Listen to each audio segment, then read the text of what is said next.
Chaque jour, Charles et Carole vous présentent la leçon de l'école du sabbat.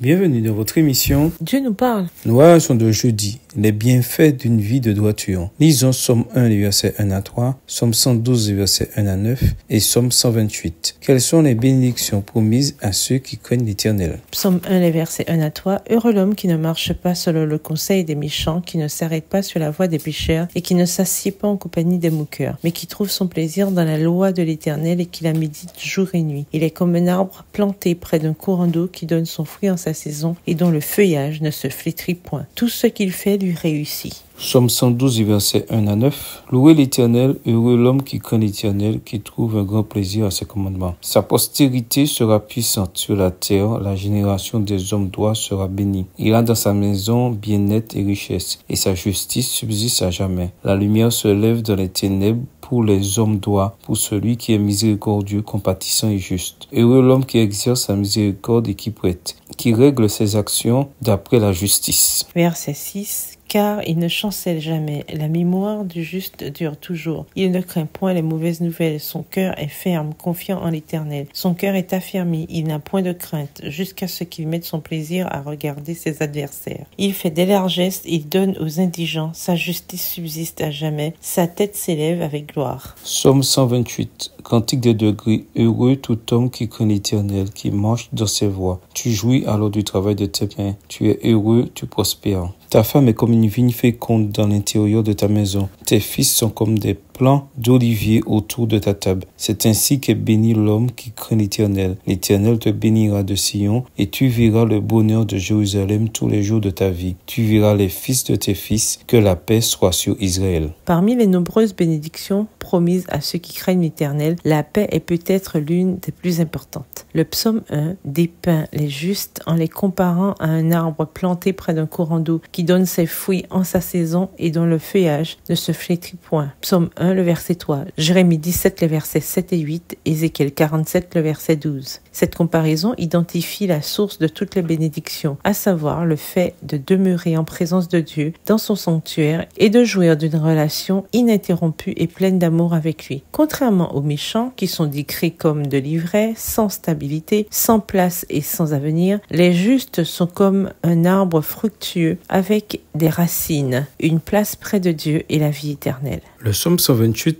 et versets 2 et 3 évoque les bénédictions du royaume messianique où le fait de s'asseoir sous sa propre vigne et son propre figuier est un symbole de paix et de prospérité. Michée 4, verset 4. La bénédiction de la paix sur Jérusalem, psaume 122, versets 6 à 8, psaume 128, versets 5 et 6, traduit l'espérance dans le Messie qui mettra fin au mal et rétablira la paix dans le monde. Dans les Écritures, l'héritage des élus est appelé une patrie. Le divin berger y conduit son troupeau aux sources des eaux vives. L'arbre de vie y donne son fruit chaque mois et les feuilles de cet arbre sont utilisées par les nations. Des ruisseaux intarissables, d'une eau claire comme le cristal, sont bordés d'arbres verdoyants qui jettent leur ombre sur les sentiers préparés pour les racheter de l'Éternel. D'immenses plaines ondulées en collines gracieuses alternent avec les cimes altières des montagnes de Dieu. C'est sur ces plaines paisibles et le long de ces cours d'eau vives que le peuple de Dieu, longtemps étranger et voyageur, trouvera enfin un foyer. Texte tiré de la tragédie des siècles à la page 598,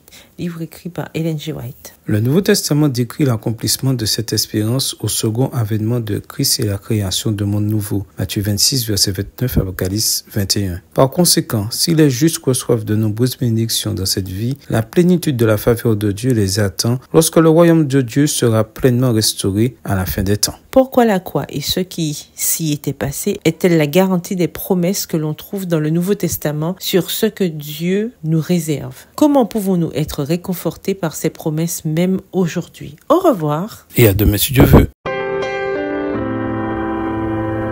Dieu nous parle. Chaque jour, Charles et Carole vous présentent la leçon de l'école du sabbat.